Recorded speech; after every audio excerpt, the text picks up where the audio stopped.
Well, good day, viewers. Welcome to the Sports Ref Show. You are joined by none other than Brian Munango for this one.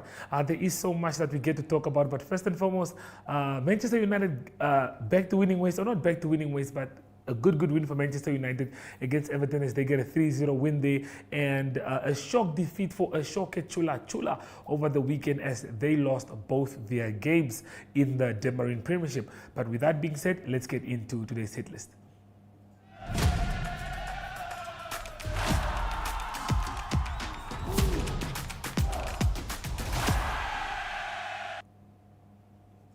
Well, big wins for Namibia and Zambia and Zimbabwe on match day 6 of the ICC T20 World Cup qualifier for the African region in Windhoek. United field the player of the match, Jan Freiling, and the captain got to chat to us, and this is the video that we have for you. If I'm not needed to bowl, then we're going pretty well. Just give us your innings as a highlight. Obviously, you start from the conditions and you're thinking going to that innings for viewers. Yeah, there was. We always said to ourselves we can take a few extra balls to get in. The surface was a little bit tough, but once you got in, you got into good positions. It got a lot easier, and at the end, with JJ and myself just running nicely between the wickets, we knocked it off quite easily. A lot of momentum. Same question that I posed to Gerard, and you being in fine form. What is the feeling and thinking going into the rest of the series? Always looking to be positive. We've got lots of guys that can stick their hands up in different situations, and we're looking forward to the last 2 games. Well done today. Cheers. I've got Gerard Erasmus, captain of Namibia, the Richelieu Eagles, here with me. Gerard played today as captain in his 50th T20 international game here at United versus Kenya. Gerard, another win in the pocket. Things are going smoothly. It wasn't that easy out there in the middle. Can you tell us a bit more? Yeah, obviously a great occasion and an honour for not only myself to have played my 50th T20 International, but also the 50th T20 International of Cricket Namibia, and yeah, you know, a milestone in itself for all of us, and yeah, luckily to have also been on the positive side of the results, so that's great for us. Yeah, as a captain, always obviously happy when my country wins. Gerard, you won the toss this morning and decided to bowl first. What made that decision? Usually on this ground it's a little bit of a smaller outfield and smaller boundary, so it's quite tough to defend, and we've played a lot of cricket here, so we kind of know the conditions, and with it being an early start at 9:30, it's sometimes a little bit slower, the pitch, so that's the idea behind it. I understand. Gerard, yeah, from a spectator's point of view, we were down like 23 for 4. Am I wrong? I'm not sure about the wicket count. Yeah, it was about 50 for 4, but you know, we're a side that I think when our experienced guys come in, we do often you know, fight back, and it was another occasion for Jan Freiling and JJ just to calm the ship and finish the chase. It was brilliant for us again. It wasn't easy to hit boundary shots. It was a bit on the slow side today. Yeah, a little bit on the slower side, the pitch at United, so you have to make do with different shot making, then a little bit of better shot selection, and maybe a little bit more running, and JJ and Jan showed us exactly how to do that. Gerard, any different plans for the next 2 games that's left? The plan is to win. That's always the plan, and the process that you follow is what gets you to the win, and that will be the same for the last 2 games. As I said earlier, that we came into this tournament looking to win it, and that still remains true. And after 4 games, we mathematically 1 win away from qualifying for the World Cup, but we're looking to win both of them and win the tournament, so nothing really changes. Gerard, who's next up? Next we're playing Tanzania, and last to Nigeria. But both at Wanderers, not yet United. Wanderers. Yeah, stick to the blueprint, as they say. Gerard, thank you very much, and congratulations on the victory today, and good luck for tomorrow and the rest of the tournament.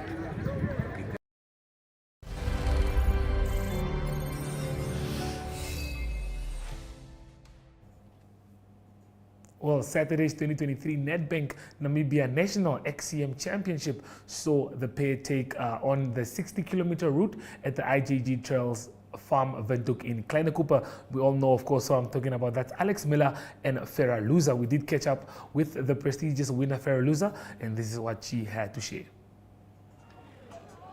Okay. Are you ready? Yes. Okay. I'm Vera Lusa and I just won the Namibian National Marathon Championships. Yeah, it was a hard day out on the bike for me from not having a proper form at the moment because I broke my hand 5 weeks ago. But it was a good race. Andrew Krugel really made the race hard in the beginning, but unfortunately she had a back flat tire after about an hour of racing, and then I just continued, and I think she took quite long to fix it. But I never knew if she would come back, so I just rode as hard as I could, and I'm really glad to get the jersey and to represent it in Europe again next year. Okay, and did you feel like you've achieved everything you initially set out to achieve, like before the race? Yeah, I mean, I had a phenomenal year, lots of good results, lots of good races. So yeah, winning the national champs then at the end of the year is a massive thing for me, so especially going into next year. So yeah, I couldn't have asked for better, but let's hope next year will be equally good. Okay, and looking forward, what should we expect from you in terms of the biking? For next year? Yeah, just from here onwards. Yes, I'm still competing at the Nedbank Desertage, and then I will continue my preparation for next year. And next year there's a few big races on the calendar, so looking forward to that. Okay, thank you and congratulations. Thank you.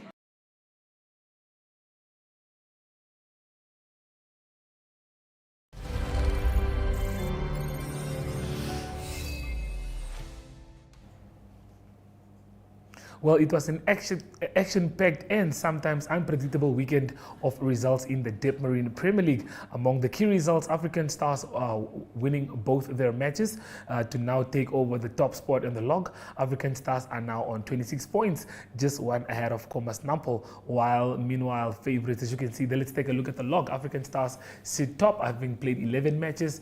They sit on 26 points. Comas Nampel sit just behind them, while the fan favorite Eeshoke Chula Chula suffered 2 losses on the road when they were beaten 4-3 at Karasburg by Young Brazilians on Saturday. Next up, their match against Comas Nampel in Windhoek on Sunday saw them lose 1-0 through a freakish first half goal by Denzel Hwasem. With that being said, let's take a look at a few of the interviews that we have conducted by Andrew Pullman.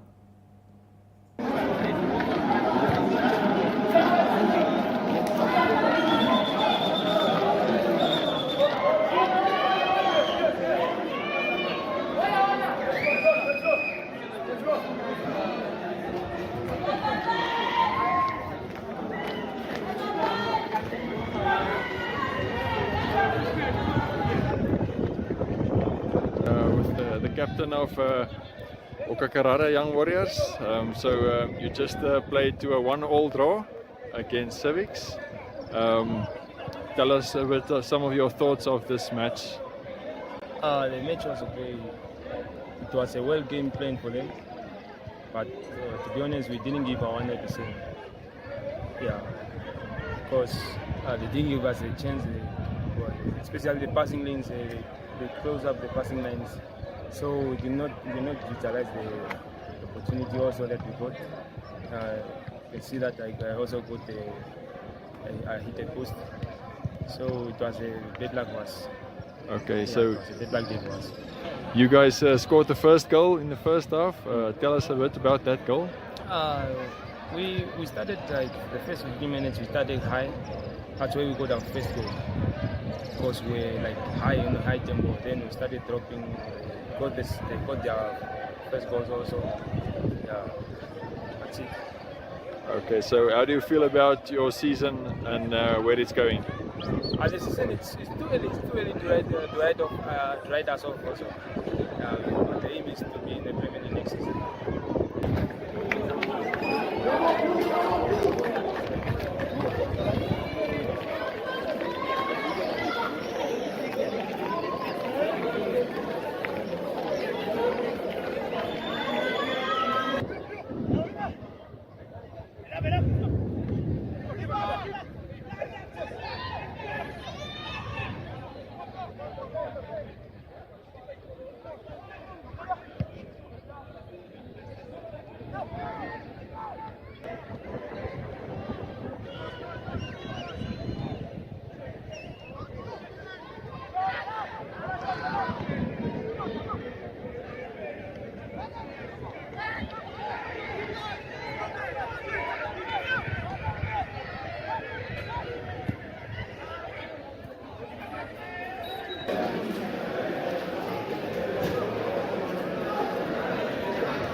the head coach of Julinho Sporting. You just got away with the 1-1 result against Tigers. How do you feel about the game overall? I believe we had a good game. We had an early chance that we didn't convert, and then we went to sleep slightly. But once we considered that goal, we woke up and we gave it all. And we got our equalizer. Okay. Although it feels a little bit little, but 1 point is a 1 point.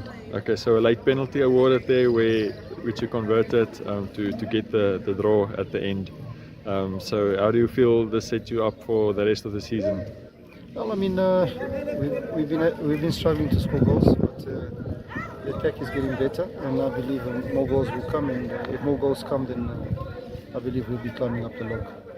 Look, first of all, the footage is here. I haven't seen the footage, but you know, as a central defender in that situation, you don't tackle there. You know, you must always try to stay on your feet, because from what I've seen, from my point of view, is that the goalkeeper was also there. So if only he just stood on his feet, it would have been a much better scenario for us. You know, I can't say much about the penalty. I can't say if it's not a penalty. I can't say it is a penalty or it was a penalty. But all I can say is what I've seen, and what we're trying to coach these boys is that, especially him, you know, don't die, stay on your feet. Because the central back, you always need to stay on your feet. You need to be calm. So our goalkeeper, which I've seen, the goalkeeper was also there. So I think that would have been the same. Holistically, I think we were a better team. I think we rotated the ball better. We were defensively also good. They had some 2 chances in the beginning, but other than that, there was not much from them. We also had some few chances. I don't think it was a fair result today. We were just unlucky to get the draw. Not what we wanted. We wanted to get the 3 points because if we look at the log, we needed the 3 points. We wanted to go up higher. But you know, Julinho is always a team that come and do well in Windhoek. Especially against the biggest sides, the bigger teams. But for us, disappointing results. You know, we wanted to win. Not a good result for us. The display was okay for me, I must say. We tried some changes, which I think was also effective enough, because we're trying to create a bench for us. The players we took off and the players we took in, I think they're equally as good as one another, or some are even better than the others. But holistically, I was impressed with our display. Just that we made one mistake there, and then that cost us the 3 points. But I think we became better. I think in 6 games we are unbeaten at the moment. But the draws is still a lot. You know, we want to reduce the draws. Like games like this, you know, we were supposed to win. But you know, we must try to take out the schoolboy errors. We'll have to work on that as coaches, because the schoolboy errors cost you the game, like what happened today. So yeah, draw, not happy.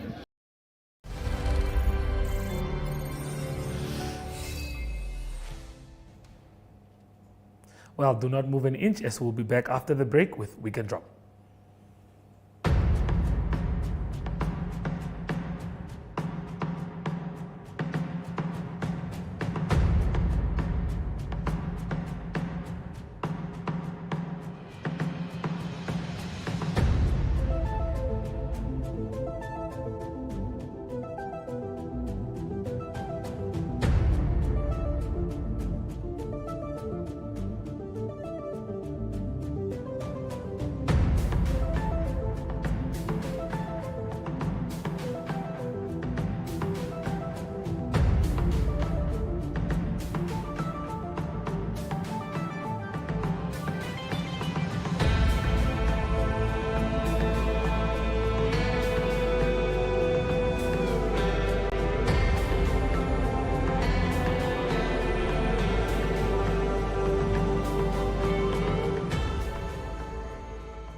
football exhibition match between Global United FC and the Coastal Legends was an occasion that lived up to expectation as a goal fest. The game between the two sides ended at 6-6, where we saw Shipanga, who's the coach for Brave Gladiators, score a hat-trick of goals. With that being said, we do have post-match interviews after the match, so do enjoy.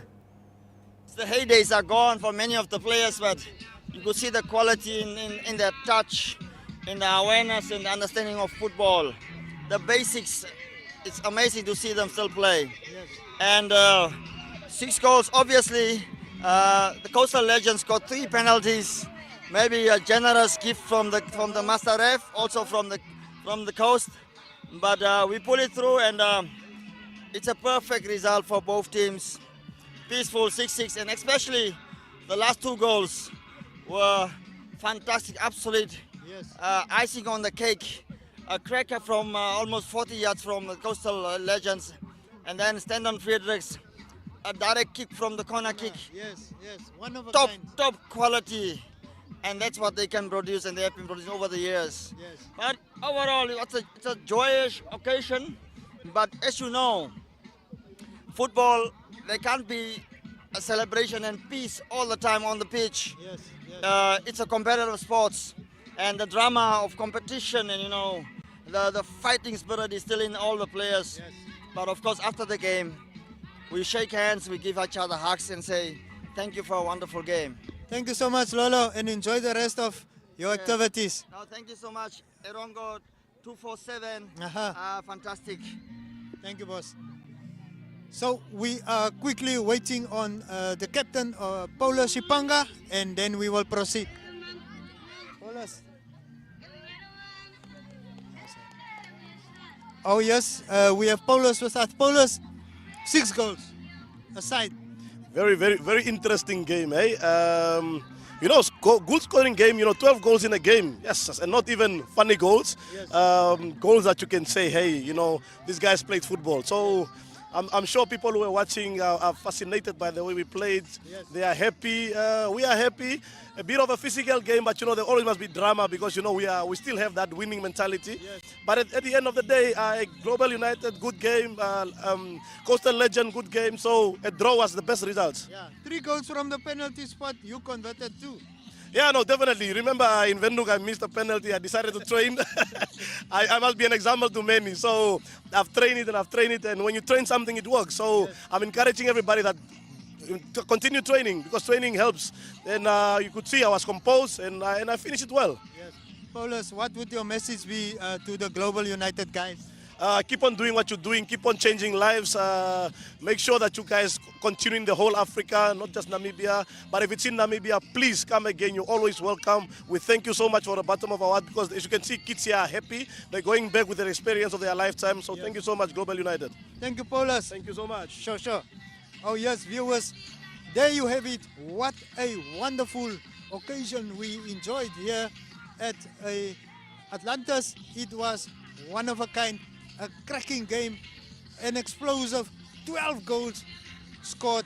It will go down in the history books as one of a kind. A corner, Stenton Fredericks dishing out the best he's got and showing the youngsters that came out to witness that he still have what it takes.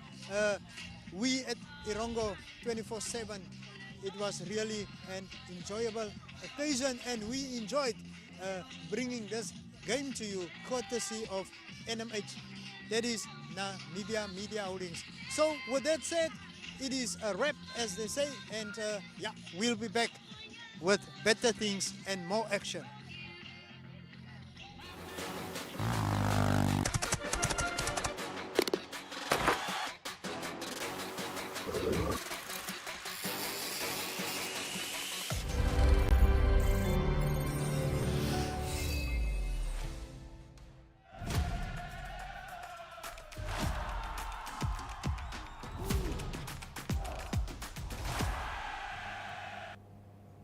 Well, before we do move on to Eeshoke, we just have a picture that we would like to show you guys.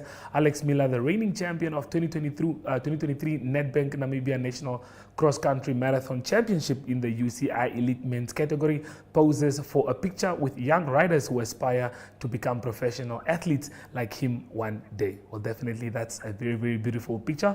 Eeshoke is though on standby with international news, so please do stay tuned.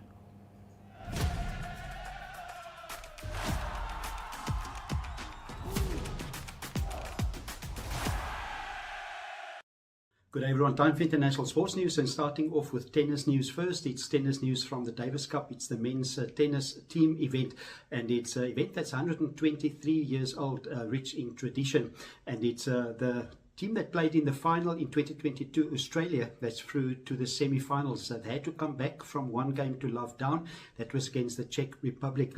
But in the end, it was Alex de Minaur. He is number 12 in the world. He won his singles game for Australia, and to make it 1-1. And then it was Matthew Edman and Max Purcell. They won the doubles against Leheshka and Adam Pelcek. That score was 6-4 and 7-5 for Australia to go through by 2 games to 1, and they will play in the semi-final against Finland. It is in the doubles. It was Matthew Edman and Max Purcell that performed well. They a good combination together. They actually won the 2022 Wimbledon tennis tournament. Other quarterfinals are still to be played. Is England that will play against Serbia, and it is England that will play without Andy Murray, that is injured, and then it will also be Italy that will play against the Netherlands. The final of this event, the Davis Cup for men, will be played on Sunday. It's being played in Malaga in Spain. Continuing international sports news with cricket news, it is the World Cup 50-over World Cup cricket that's just concluded, with Australia winning their 6th title against India. But India and Australia is still continuing to play cricket now. It's a tight schedule. Just a few days after the conclusion of the World Cup, they play a T20 5-day series that will start on Thursday. Many of the players have not gone back to Australia, so some of the core batsmen that stayed behind will be Travis Head, also Steve Smith and Matthew Wade. Matthew Wade will be the captain. But Australia will be without many of their seam bowlers, or their best bowlers. Their 3 best seam bowlers went home to Australia. Those are Pat Cummins, also Mitchell Starc and Josh Hazlewood. They're not going to play in the 5-day T20 or the 5 series T20 games against India. And to conclude today's international sports news, it is soccer news. It is news from the Euro 24 qualifying, and it is Wales that didn't qualify directly for Euro 24, but they still have a way to get into the final. There's 4 teams left in the playoffs now. They will play 2 semi-finals, and then the winner of those 2 semi-finals will play for a place in Euro 24 in Germany. Wales will play Finland. That is on the 21st of March, and they will play the winners of the game between Poland and Estonia. Wales also had a similar route in the 2022 World Cup that was played in Qatar. They did make the Qatar World Cup. That was after they beat Austria first in the semi-final, and then they went on to beat Ukraine in the final game to qualify for Qatar World Cup. Euro 24 will be played in Germany. It will the opening game will be played on the 14th of June, and that game will be played in Munich in the Allianz Stadium, and the final will be played on the 14th of July. The draw of Euro 24 will be made on the 2nd of December. That will be in Hamburg. That's international sports news for today. Hope